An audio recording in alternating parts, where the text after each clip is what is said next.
Hey guys, tonight we're going to start with something very close to home. Memories, or more precisely, how our deepest recollections shape who we are. Tonight, we'll journey back to a turbulent time, to a distant place where youth and war intertwined and where simple melodies could become a lifeline.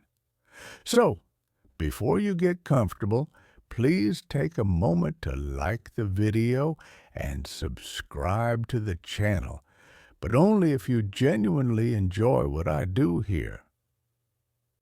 And let me know in the comments where you're listening from and what time it is for you right now. It's always fascinating to know who's joining us on this journey from around the world. Now, dim the lights, maybe turn on a fan for a gentle hum, and let's collectively ease into tonight's journey. Mr. Masaru Tanaka, with his neat, short, combed-back white hair and a face deeply etched with the lines of time, sat in his familiar brown leather armchair. The soft light from the reading lamp illuminated his face, where the deep wrinkles told a long story etched by the years. His eyes, dark, deep-set, and calm, seemed to gaze through the veil of time towards a distant, humid land, where the sound of rain on the canopy and the smell of damp earth still lingered in his memory. Chapter 1.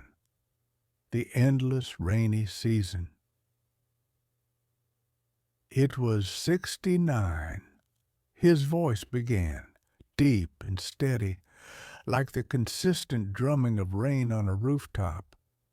In a place where rain wasn't just water, but a part of life, a part of the war.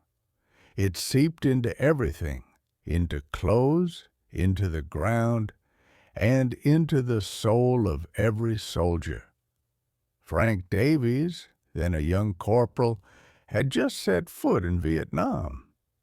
He still vividly remembered the initial feeling as he stepped off the plane at Tan Son Nhut Airport, a wall of hot, humid air hitting his face, carrying the scent of strange earth, smoke, and an indescribable pungent smell of the tropics.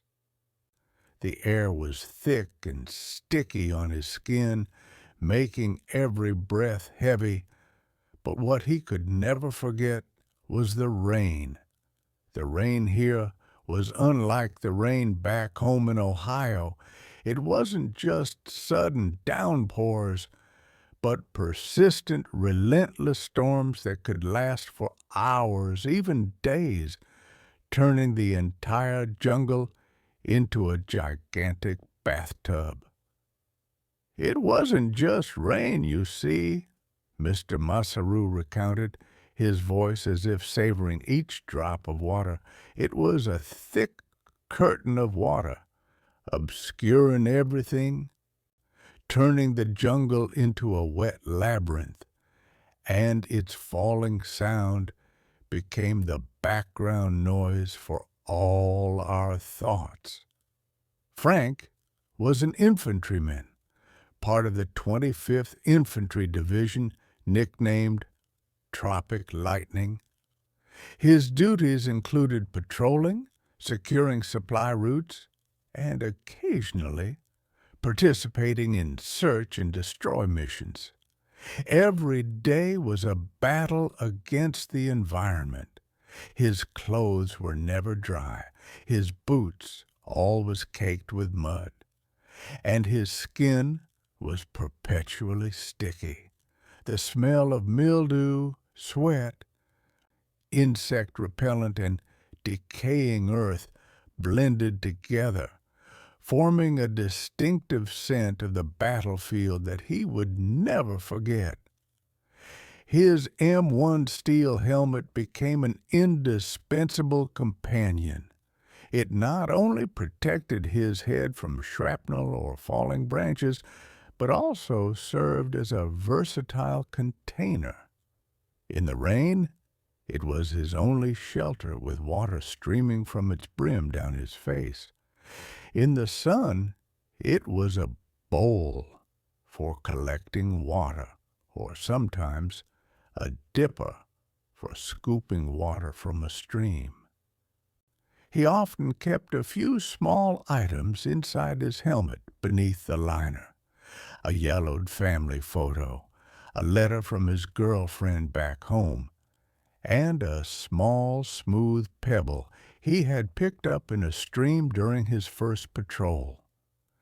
That stone, no one knew where it came from, had become his good luck charm.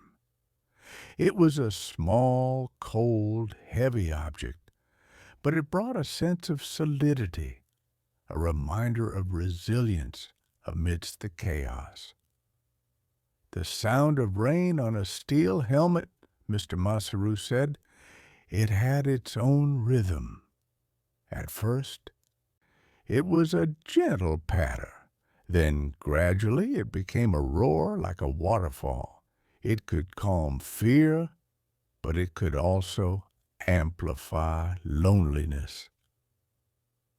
One morning, before the fog had fully lifted, Frank's unit was ordered to advance deep into an unexplored area of the jungle. The rain had started the night before and showed no signs of letting up. Each step sank deep into the muddy ground, creating a steady squelch, squelch sound.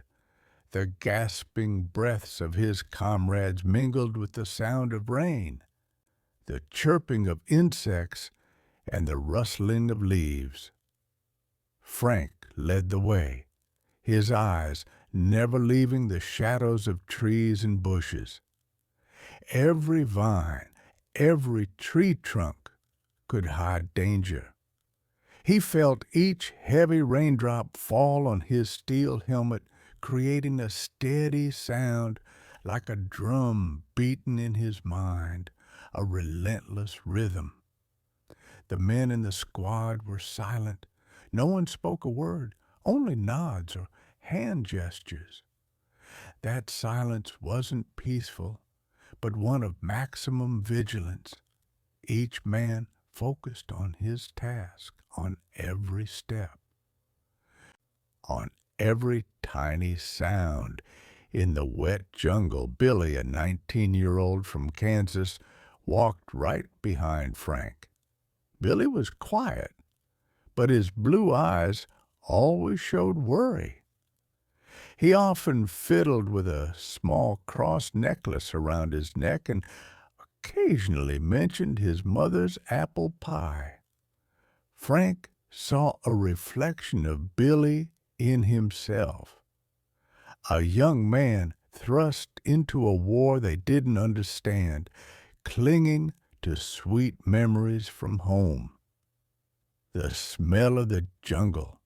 Mr. Masaru took a deep breath as if he could still smell it. The smell of damp earth, decaying leaves, rotting trees, and a faint whiff of gunpowder from somewhere. It was the smell of Vietnam, a scent I could never forget. By midday, the rain was still pouring. Frank felt chilled to the bone, even though the temperature wasn't that low. It was the cold of dampness, of clothes clinging to his skin, of fingers numbed by water. He reached up to feel the pebble in his helmet. It was still cold, but its solid, sturdy feel brought a bit of comfort. It was like a small piece of peace in a world full of instability, a reminder that some things remained intact, untouched by war. They continued to move, step by step, deeper into the heart of the jungle. The rain on his steel helmet remained steady, like a wordless symphony, telling of resilience, fear, and the fragile hope of soldiers in an unending war. Every step was a test, every breath a silent prayer. Chapter 2. Deep in the Jungle and the Jungle's Cry. The jungle in Vietnam wasn't just a hiding place, it was a living entity. It breathed, it stalked, and it could swallow anyone who wasn't vigilant, Mr. Masaru said, his voice becoming a little tenser, as if he were right there, amidst the thick foliage. The patrol continued into its second day. The rain remained a constant companion, even heavier now, turning the jungle into a muddy river. Frank and his comrades were exhausted. Their bodies ached, every joint protesting with each movement. Their clothes clung to them, causing painful chafing. Their nerves were stretched taut, every small sound making them jump. They had to cross swift flowing streams, the water bone-chilling. Slippery, moss-covered rock faces made every step precarious. Thick, thorny bushes seemed to offer no escape, clinging to them relentlessly. Sergeant Johnson, the squad leader, a tall, quiet black man, always remained calm in any situation. He had an old, battered radio he always kept with him, occasionally listening to blues music from back home. The crackling music, mixed with the sound of rain, was sometimes the only thing that reminded them of another world, a world where gunshots and explosions weren't the only sounds. We moved in formation, each person a certain distance apart, Mr. Masaru explained, so if anything happened, no one would be left alone and we could support each other.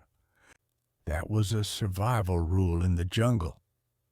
Frank led the way, his M16 always ready. He felt each heavy raindrop fall on his steel helmet, creating a steady sound like a drum beating in his mind. He reached up to feel the pebble in his helmet. It was still cold, but its solid, sturdy feel brought a bit of comfort. It was like a small piece of peace in a world full of instability, a reminder that some things remained intact, untouched by war. In the middle of the afternoon, as they were traversing a slippery slope, a loud explosion suddenly reverberated. Boom! The entire squad immediately hit the ground, seeking any cover. The explosion wasn't from a mine, but from a booby trap. A large branch snapped, crashing down right in front of Frank, just inches from him. He narrowly escaped death. His heart pounded, blood rushing to his brain. "Booby trap!" Frank yelled, his voice hoarse, mixed with the rain. Sergeant Johnson signaled everyone to hold their positions. He cautiously advanced, his gun always pointed straight ahead, checking the area. The rain was still pouring, limiting visibility to only a few feet. The air was taut, every breath becoming heavy. "Check your surroundings," Johnson ordered, his voice still eerily calm. "There might be more traps or an ambush." Frank crawled forward, his eyes never leaving the ground, searching for any signs of tripwires or suspicious objects. He felt his heart pounding in his chest as if it wanted to leap out. The rain on his steel helmet was no longer a steady sound now, but a frantic drumming, like a warning, a call of death. Suddenly, a gunshot rang out. Bang! Frank flinched. He looked towards Johnson. He had been shot. Johnson fell, his radio flying from his hand, the blues music still crackling, then dying out. "Johnson!" Frank yelled, trying to crawl to him, but another shot rang out, embedding itself in the tree right beside him. Johnson signaled him to stop, his eyes fading, but still resolute. Don't come closer. There might be a sniper." Frank felt a chilling dread wash over him. He looked at Johnson, who lay motionless. Rainwater mixed with blood, forming red streaks on the muddy ground. The pain of loss, helplessness, and the burden of responsibility hit him all at once. He gripped his M16, his eyes sweeping the jungle. He knew what he had to do. He had to protect the others. He had to get them out of here. Frank signaled the two remaining soldiers, "Fall back! Find cover! I'll provide cover!" He began firing relentlessly into the bushes ahead, blindly, just to create noise, to apply pressure so the enemy wouldn't dare advance. His gunshots mingled with the rain, the echoes of the jungle. He felt adrenaline coursing through his body, driving away fear, leaving only the instinct for survival and the will to protect his comrades. They escaped the area, but with a great loss. Johnson had fallen. The rain still fell, as if nature itself was weeping for the fallen soldiers. That evening, when they found a safe place to shelter, Frank sat alone, staring into the night. He took the pebble from his helmet, clutching it in his palm. It was still cold, but now it held a different meaning. It was a symbol of survival, of losses, and of the promise to return home. The rain on his steel helmet was still steady, but now it carried a sadder melody, like a mournful dirge for those who had departed.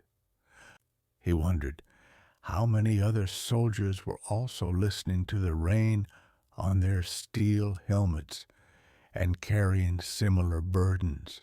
Chapter 3. Quiet Moments Amidst the Storm. War wasn't just about battles. It was also about the quiet moments. Those lulls between gunshots, between explosions, where people found a bit of peace, a glimmer of hope, or sometimes just a little madness to keep living, Mr. Masaru said, his voice softening, as if recalling a tranquil painting amidst chaos. After Sergeant Johnson's death, Frank's unit was pulled back to a fire base for reorganization and rest. It was a relatively safe area, surrounded by barbed wire fences, sandbags, and artillery pieces, always ready to fire. Life at the fire base was vastly different from life in the jungle. There were tents, electricity, though intermittent, and even a makeshift mess hall. But the tension remained.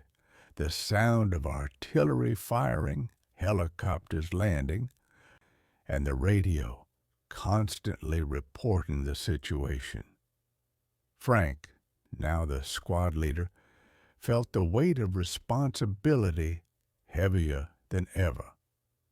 He had to ensure everyone was rested, well fed, and most importantly, kept their spirits up. He often walked around the base talking to each soldier, listening to their stories, their fears, their dreams. Billy, the young man from Kansas, was still in shock after Johnson's death. He spoke less, his eyes often gazing into the distance. Frank often invited Billy to play cards, or simply sat beside him, listening to the rain fall on the tent roof. He knew Billy needed time to heal, and his presence, even in silence, could bring a little comfort. Life at the fire base was a strange mix of boredom and intense tension. Mr. Masaru explained. There were long days when nothing happened, just waiting. Then suddenly the alarm would sound, and everything would descend into chaos again.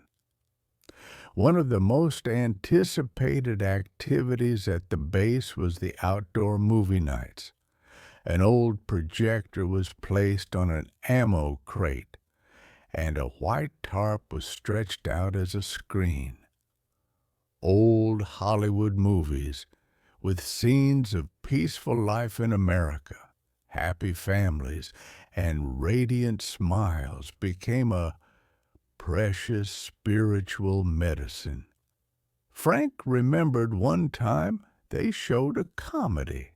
The entire base, from the young soldiers to the seasoned officers, burst into laughter. That laughter, in the heart of war, was a miraculous sound. It dispelled fear, drove away fatigue, and reminded them that they were still human, still capable of feeling joy. There was a guy named Pete, Mr. Masaru recounted, a great drummer from New Orleans. He often carried a small drum set made from empty ammo cans and pieces of metal. Whenever he had free time, Pete would sit in a corner, tapping out lively jazz rhythms. His drumming was like an energy flowing into each soldier, making them forget the harsh reality. Frank often sat beside Pete listening to the drums. It wasn't just music, but the call of life, the echo of dreams, of aspirations. Pete's drumming, combined with the rain on Frank's steel helmet, created a strange symphony, a soundtrack of war and hope. Letters from a home remained the greatest source of encouragement.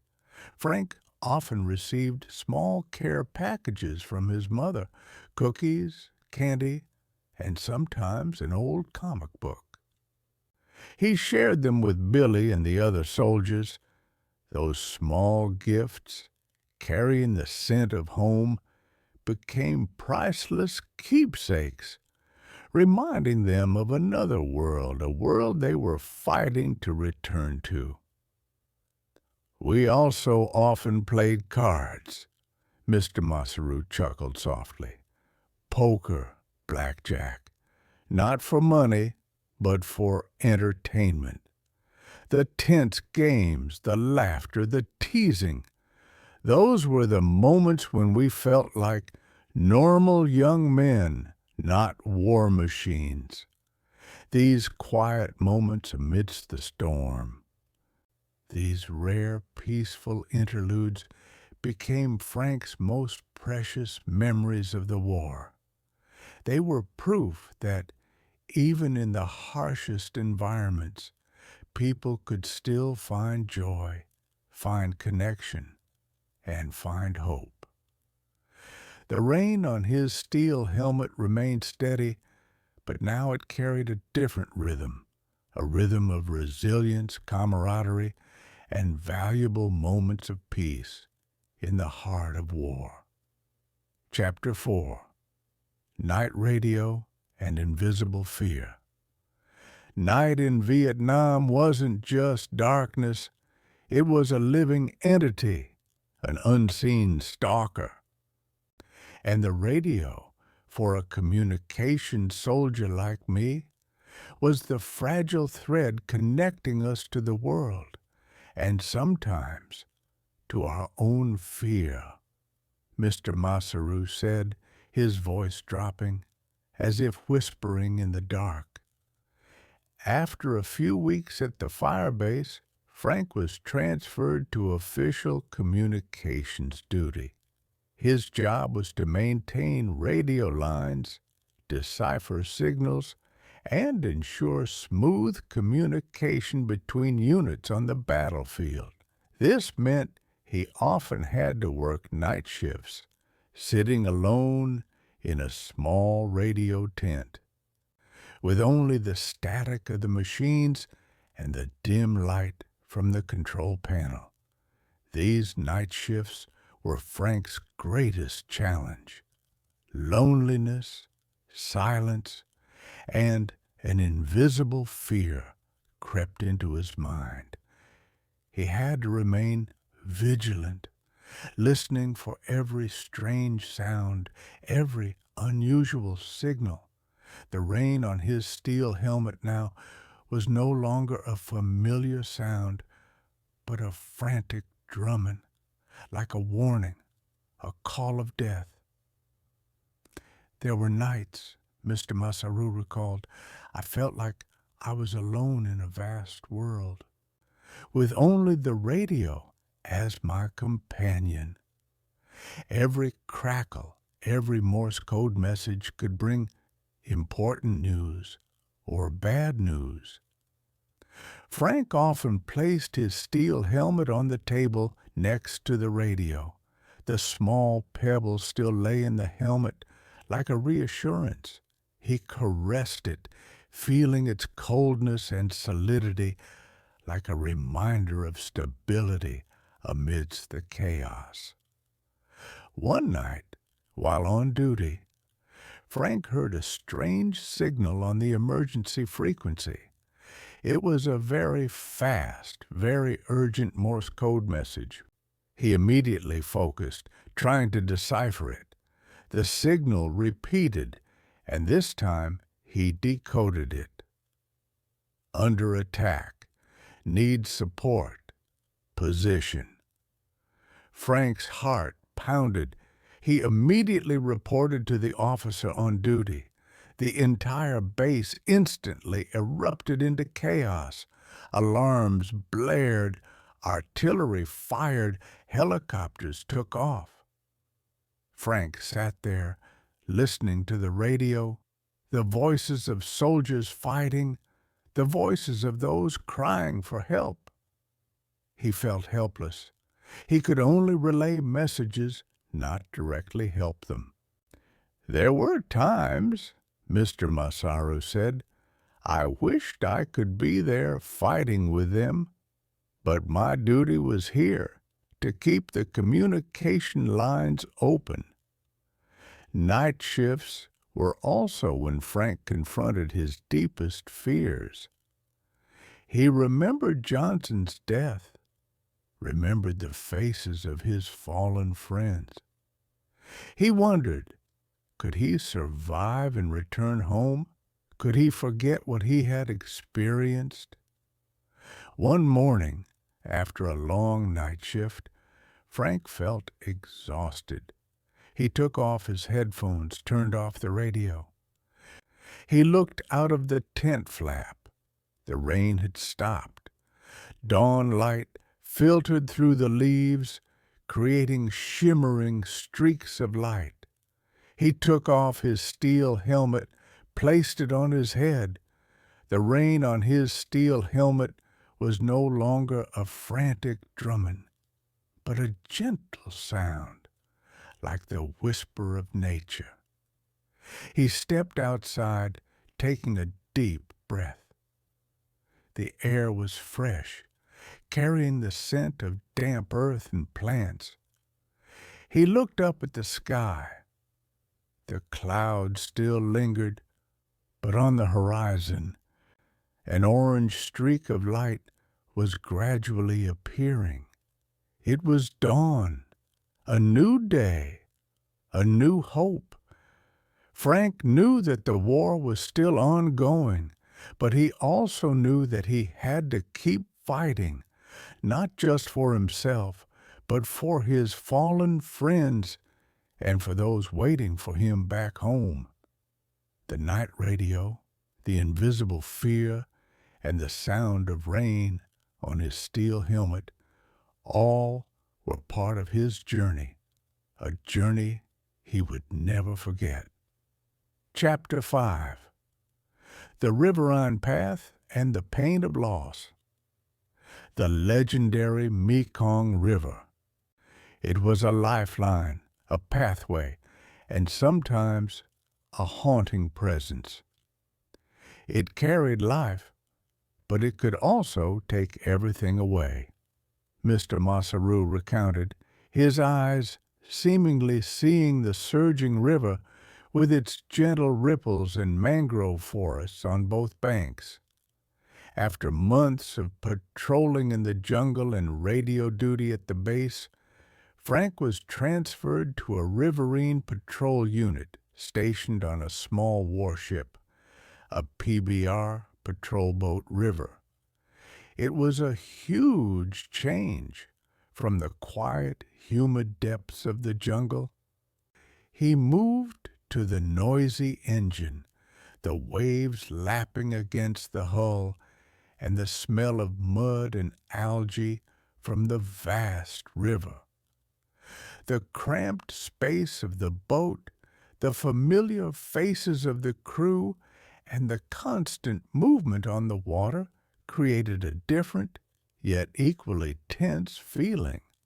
Frank still performed communication duties, but now he had to adapt to doing his job on a constantly moving boat, in cramped conditions and with danger lurking from both riverbanks. The dense mangrove forests, water coconut bushes, and riverside fishing villages were ideal hiding places for the enemy. Every bend, every shadow of a tree, every sampan could be an ambush point. He always had to keep his eyes on the radar screen, listen to the crackling radio, and simultaneously observe both sides of the river carefully. The Mekong River, with its intricate network of branches, peaceful fishing villages interspersed with fierce combat zones, became a symbol of the war. It held a wild, pristine beauty, but at the same time, it was the site of bloody battles where lives were taken every day. One of Frank's closest friends on the boat was Sergeant Mike Guitar Rodriguez, a Spanish-American Marine, a few years older than Frank. Mike was a jovial man, always with a joke on his lips, and notably, he had an old acoustic guitar he always carried with him. The guitar was worn, with a few cracks, but its sound was still clear and warm.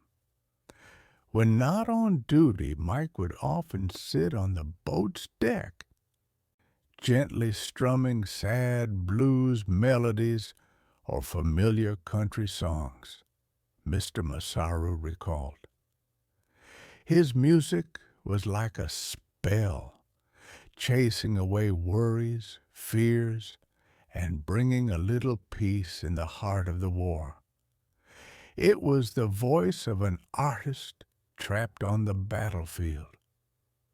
One night, the sky was clear, the moon shining brightly over the river, casting a silver streak on the water. The boat anchored midstream, the crew taking turns on watch. Mike sat at the bow, gently strumming his guitar. The rising and falling notes blended with the night insects chirping, the croaking of frogs, and the gentle lapping of waves against the hull. He began to play a mournful tune, a melody Frank had never heard before, yet it felt incredibly familiar. It was a song about homesickness, about unfinished dreams, about loved ones left behind, and about the profound loneliness of soldiers. "Mike, what's that song?" Frank asked softly, sitting beside him, watching Mike's skilled hands. Mike stopped playing, looking into the distance, where the moon created hazy tree shadows on the riverbank. "Oh, this one I composed myself, Frank. I call it Mekong Blues. Whenever I play it, I feel like I'm back home, sitting on the porch watching the green hills of California and listening to the wind blow through the vineyards." He started playing again, and this time Frank listened more intently. Each note seemed to permeate his soul, awakening deep emotions. It wasn't just music, but the heartfelt voice of a soldier, the echo of simple desires buried under the smoke and fire of war. Those notes seemed to tell stories that no one could put into words. When Mike finished, Frank sighed. "That was beautiful, Mike, truly beautiful. It made me miss home." Mike just smiled, a sad smile. "Music, it helps us survive, doesn't it, Frank? When everything else fades away, it's still there. It reminds us of what we're fighting for and what we want to return to." A few weeks later, during a surprise engagement with the enemy, their PBR boat was hit by a rocket from the riverbank. An earth-shattering explosion, smoke and fire engulfed everything, and screams ripped through the night. Frank was thrown against the hull, hitting his head hard. When he came to, he saw the boat was fiercely burning, and gunshots still echoed relentlessly. He struggled to his feet, searching for his comrades. He saw Mike. He was trying to rescue a wounded soldier, but a second explosion rang out right next to him. Mike was thrown, and he fell, motionless. His gun flew out of his hand, and his old guitar, which Mike had always carefully preserved, also fell into the water, slowly sinking into the dark depths of the Mekong River. Frank never forgot Mike and his Mekong Blues. That melody became a part of his war memories, a reminder of camaraderie, of irreplaceable losses, and of the power of music, which could heal heart wounds, even in the darkest moments. Whenever he looked at the river, he saw the image of the guitar sinking, as if a part of his soul was also swept away. Chapter 6. The Scars of Land and Man. War didn't just leave scars on the land, on burnt trees. It also left deeper scars on the souls of soldiers. Invisible scars, but forever unhealing, Mr. Masaru said, his voice melancholic, like the whisper of an autumn wind. Frank's final months in Vietnam passed in a continuous state of exhaustion. After Mike's death, he felt a huge void inside him. The rain on his steel helmet remained steady, but now it carried a heavier tone, like his own sigh. He had witnessed too much loss, too much pain. The faces of Johnson, Mike's smile, and the frightened eyes of young soldiers haunted him.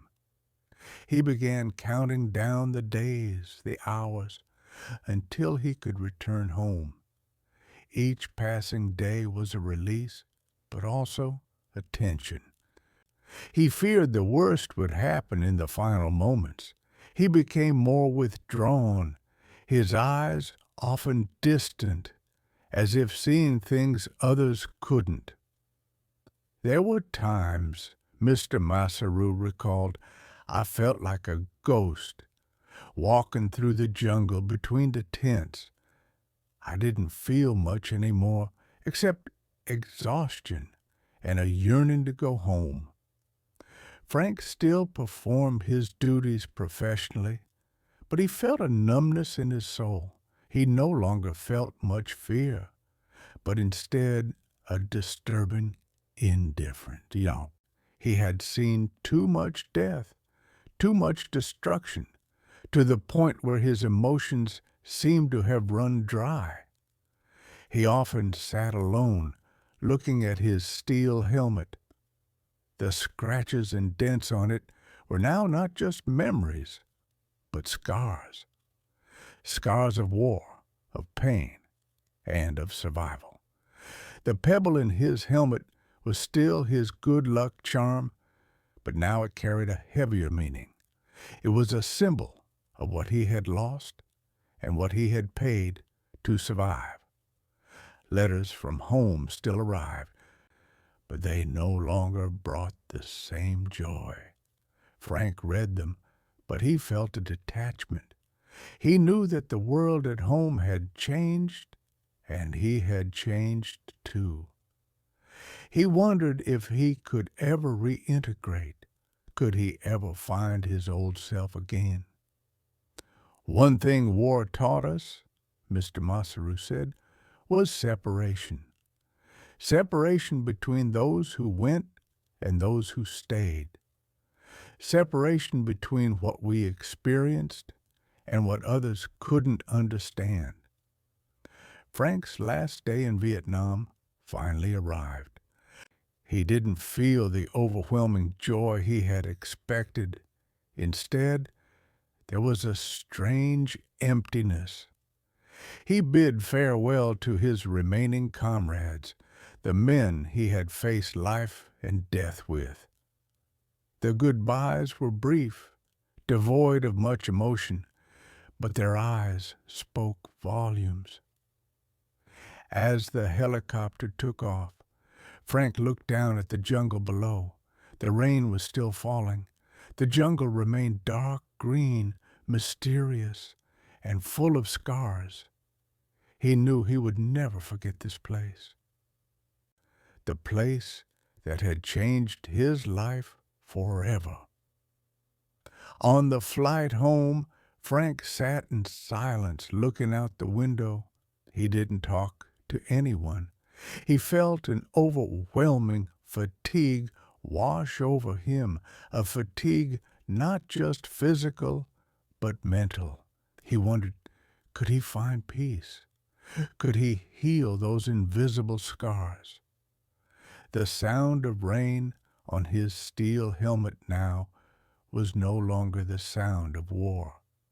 It was the echo of the past, the echo of losses, and the echo of a long journey ahead, a journey to find himself again, to heal the scars, and to live with the scars of land and man. Chapter 7. Coming Home and the Old Helmet. Coming home wasn't the end of the war. For many soldiers, it was the beginning of a new war, a silent war within their souls, a war with memories, with obsessions, and with loneliness. Mr. Masaru said, his voice melancholic, like the sigh of time itself. When Frank landed at the airport in the U.S., he felt a strange unfamiliarity. Everything seemed too bright, too noisy, too fast. People rushed by, laughing and talking, seemingly unaware of what he and thousands of other soldiers had been through.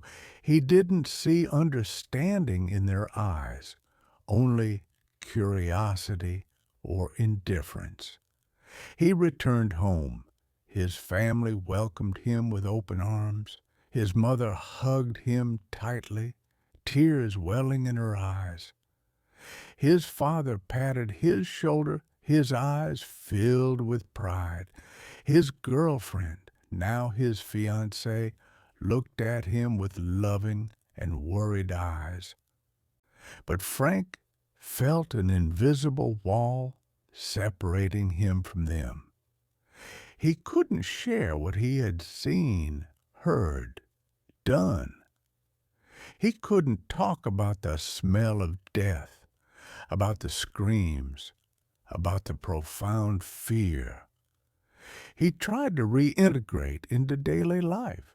He got married, had children, he found a stable job, he lived a simple life, trying to forget the past.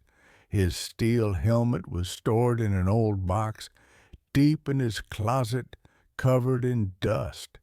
He never touched it. He wanted to bury all the memories of war, of the pain, the losses. But those memories never completely disappeared. They lurked in dreams, in quiet moments, and in sudden sounds. The sound of rain on the roof, the distant hum of helicopters overhead, or the smell of damp earth after a rain could all trigger haunting images of deep jungles, the Mekong River, and fallen friends. Sleepless nights were my companions.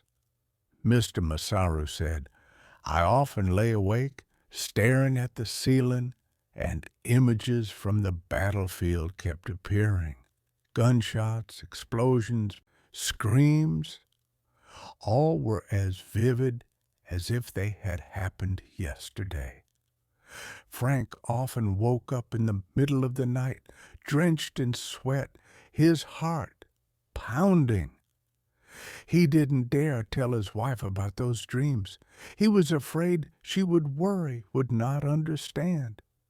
He felt lonely, lost even in his own home. He became more withdrawn, avoided crowded gatherings. He disliked loud noises, chaotic crowds. He sought silence, solitude.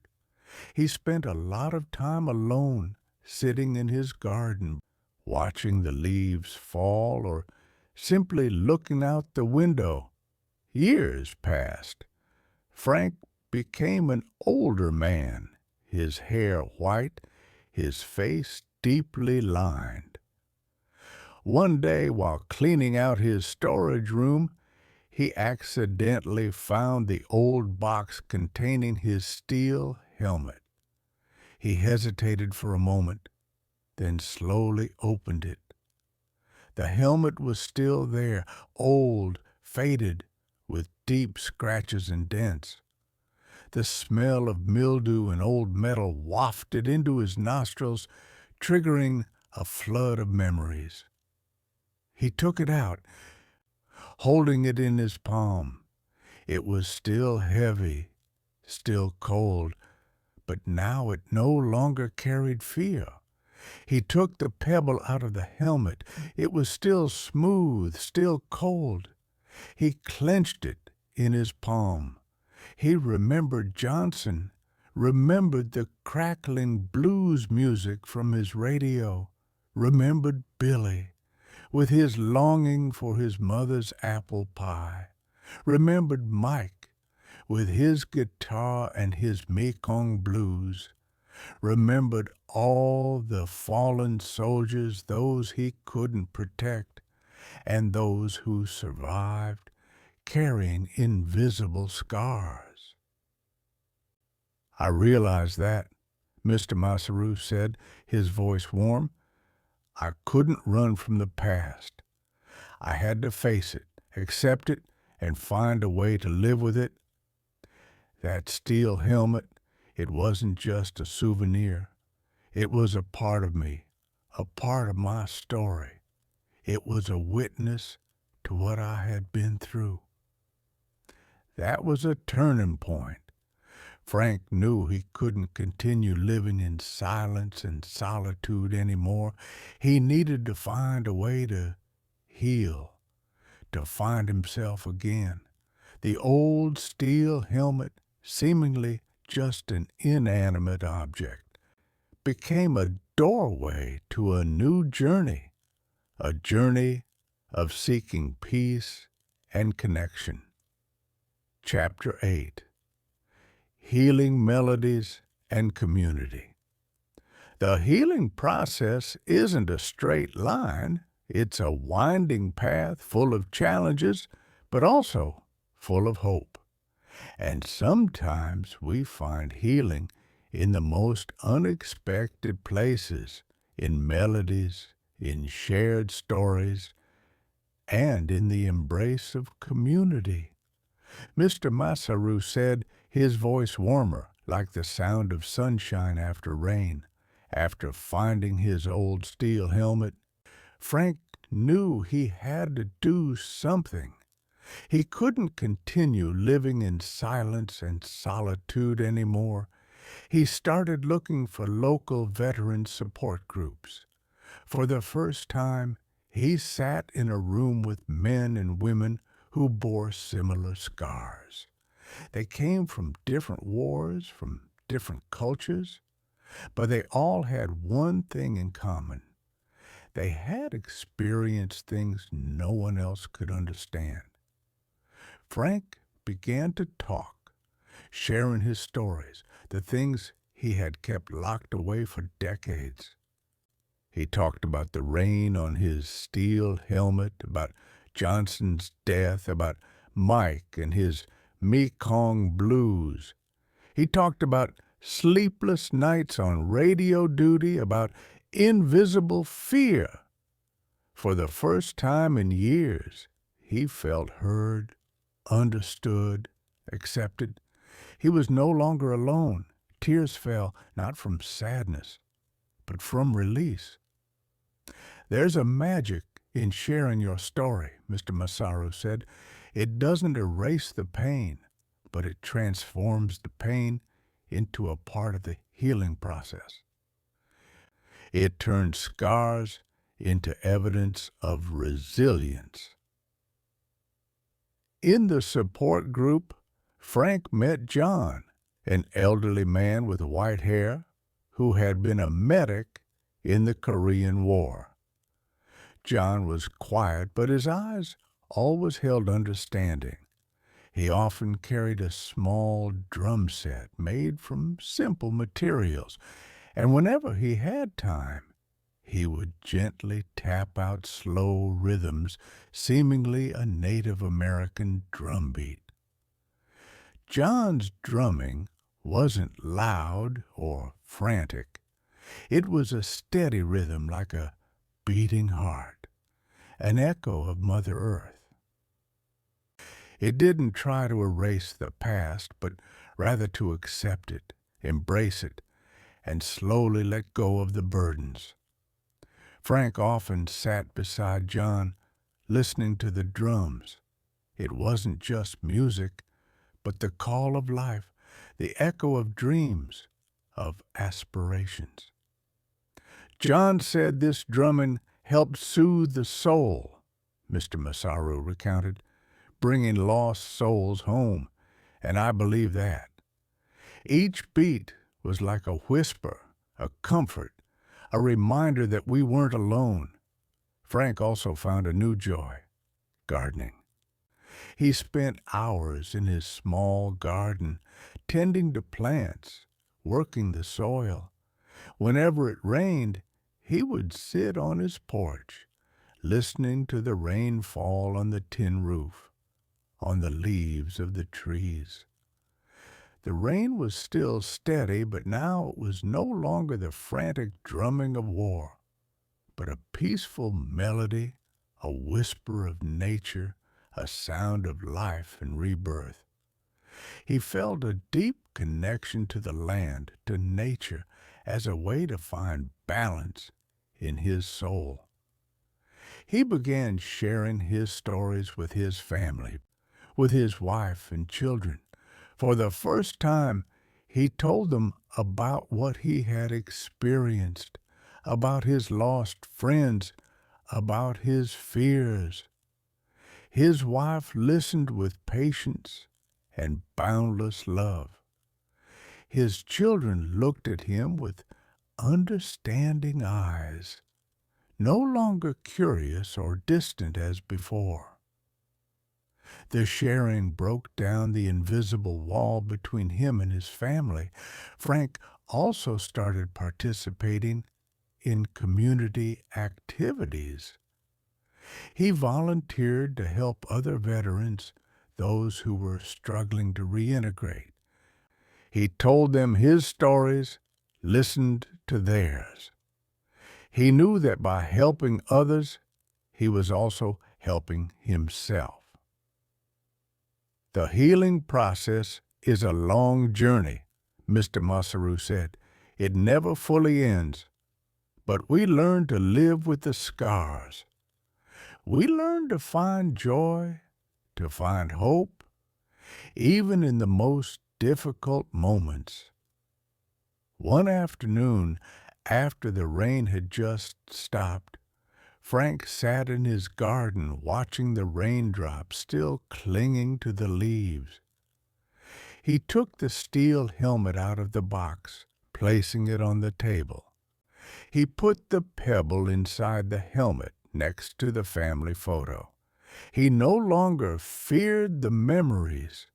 He accepted them as a part of his life, as valuable lessons about resilience, camaraderie, and the value of peace.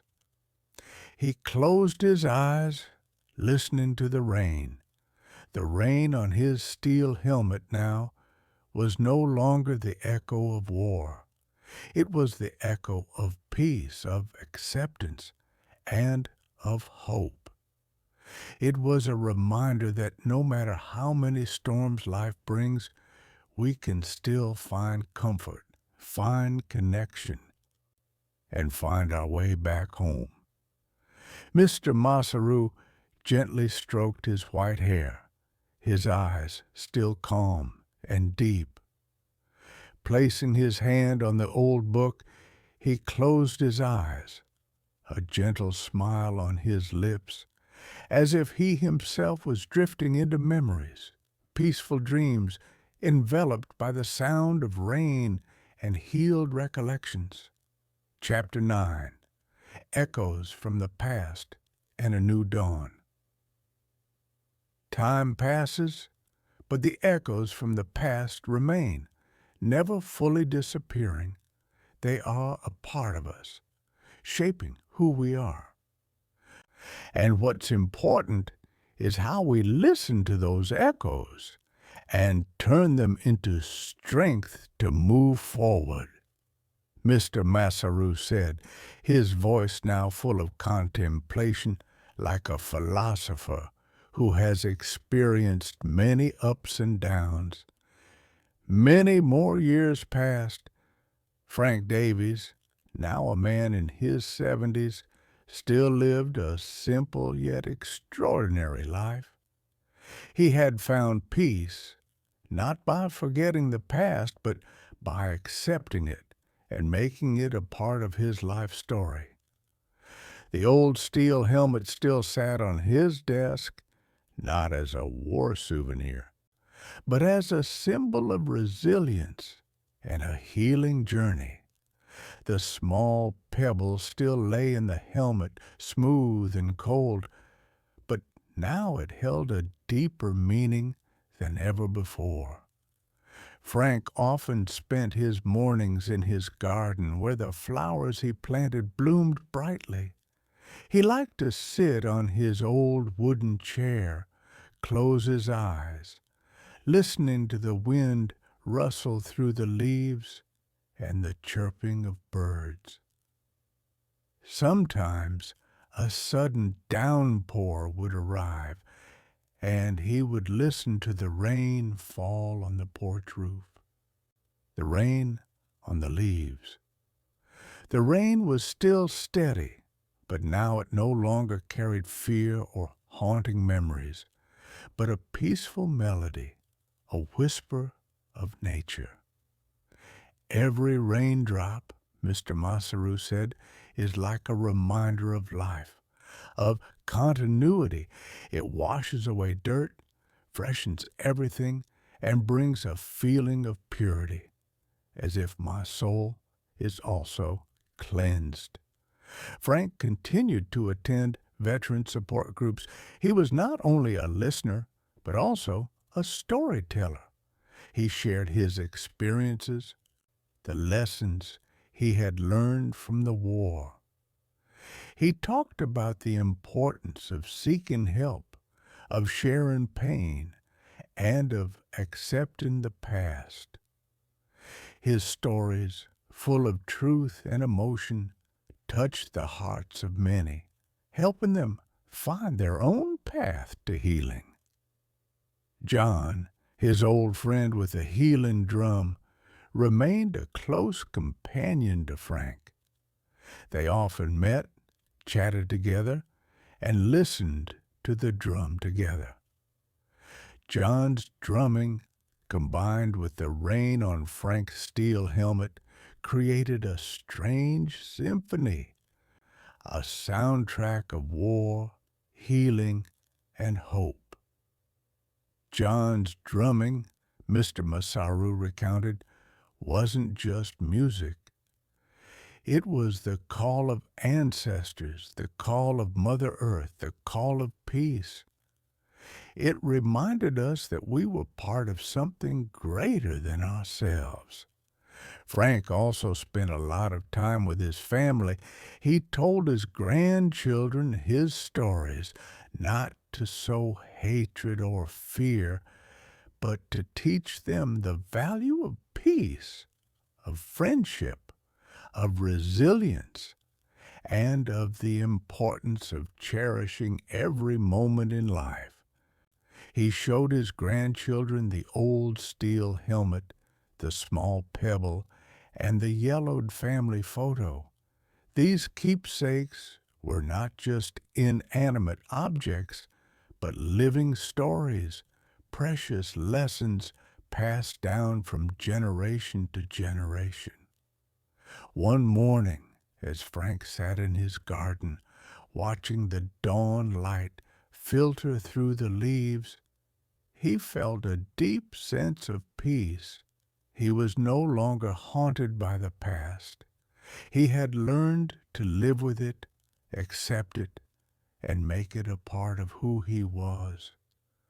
The scars were still there, but they were no longer pain, but evidence of resilience, of survival, and of his healing journey. Dawn always comes after night, Mr. Masaru said, his voice full of hope. And after every rain, the sky becomes clear again. Life is the same. No matter how many storms, how many losses, we can still find light, find hope, and find our way back home. Frank closed his eyes, a gentle smile on his lips. The rain on his steel helmet, the distant drumming, Mike's blues music from his guitar, and the whispers from unsent letters, all blended together, creating a peaceful melody, lulling him to sleep.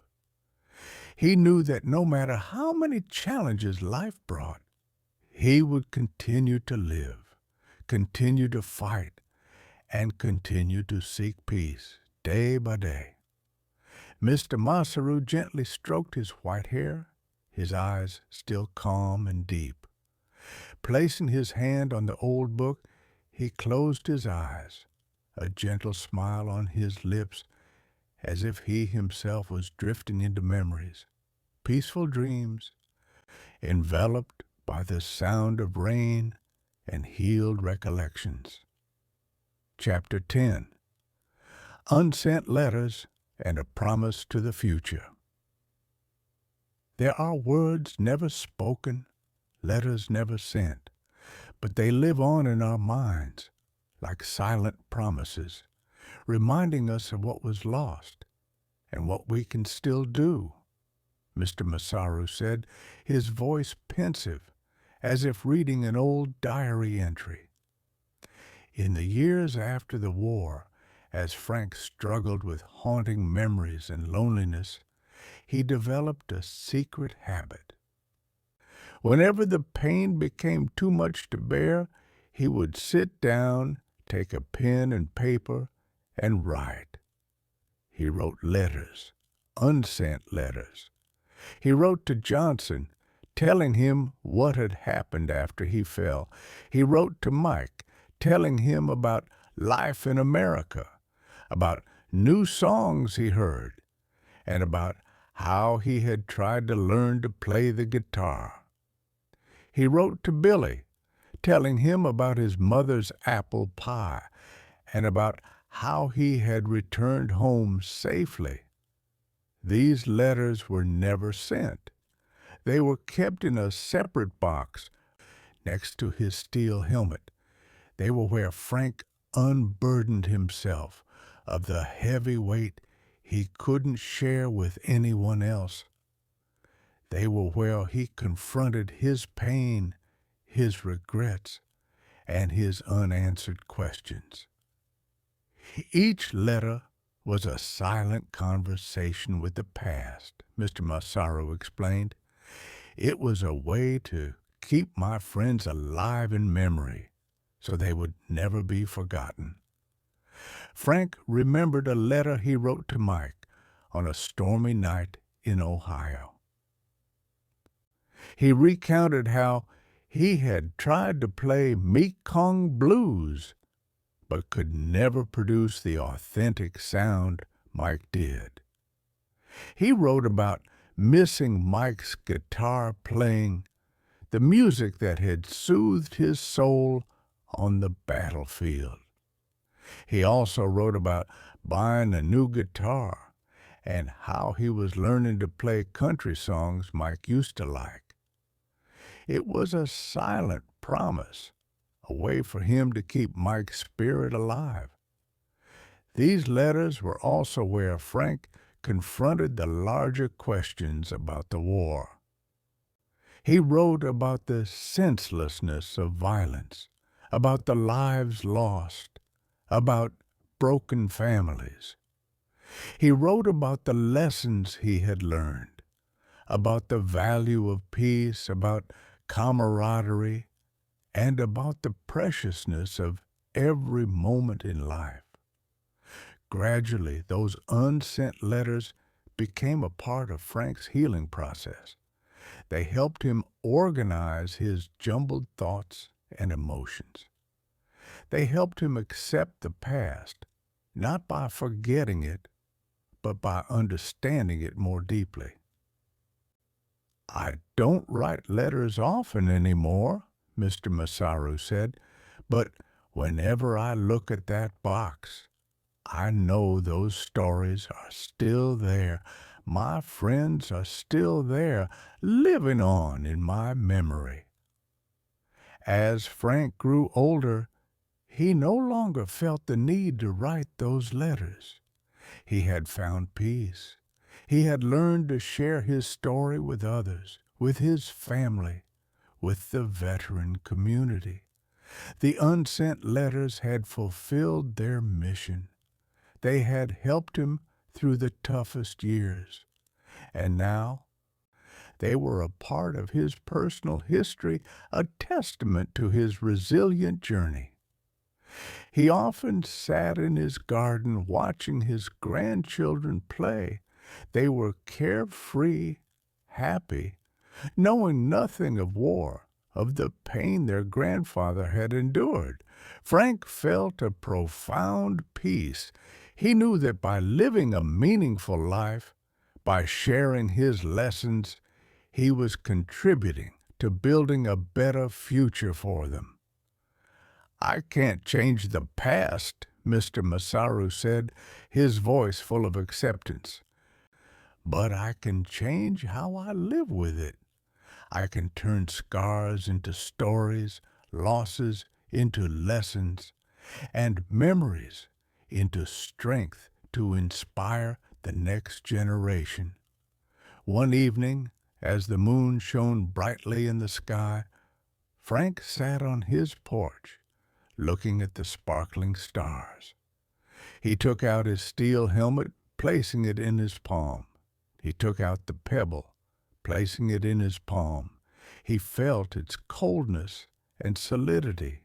He closed his eyes. The rain on his steel helmet, the distant drumming, the blues music from Mike's guitar, and the whispers from unsent letters, all blended together, creating a peaceful melody, lulling him to sleep. He knew that no matter how many challenges life brought, he would continue to live, continue to fight, and continue to seek peace day by day. Mr. Masaru gently stroked his white hair, his eyes still calm and deep.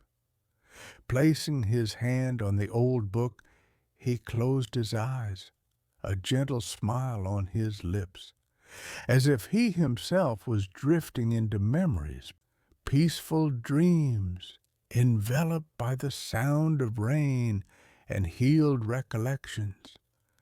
Wishing you a very deep sleep and peaceful dreams.